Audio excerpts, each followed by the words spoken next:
Hey, welcome back to No Recipe Required. Hope you're doing well. I'm Dave.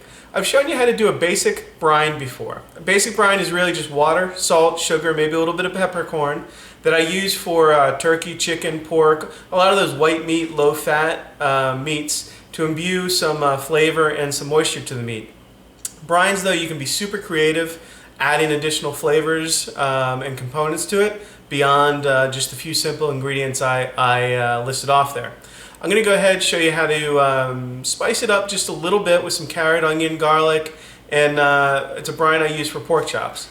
Let's go ahead and take a look.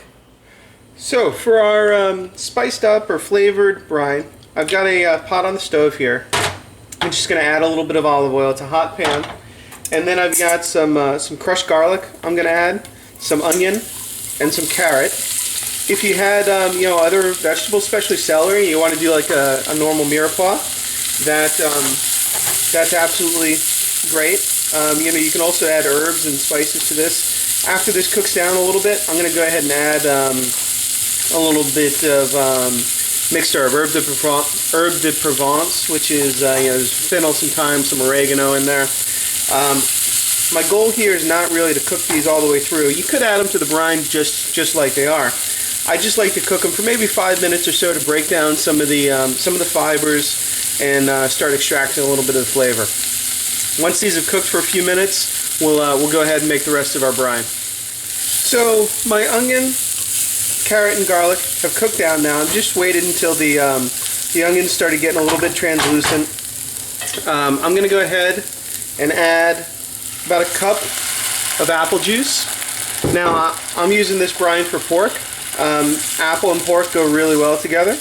I can actually even shut off the heat now. Since apple and pork go really well together, that's kind of the additional flavor I'm using other than water on the liquid side.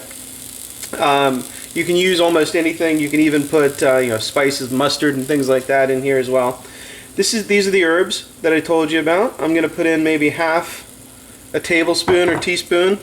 I've got a bay leaf, and then this pretty much constitutes the additional flavor we're bringing to the table.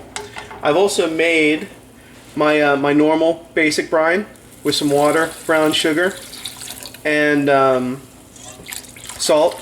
I'm going to go ahead and add that to it and just kind of let this steep as it cools down. The flavors will get a little commingled, and then once that's done, you can transfer it back to the bowl that you're going to brine your meat in.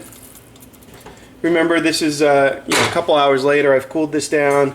You can go ahead and add your pork, your chicken, your turkey, whatever it is you're doing, brining, and let it sit for several hours. I like to go generally up to 8 hours. Even overnight's okay.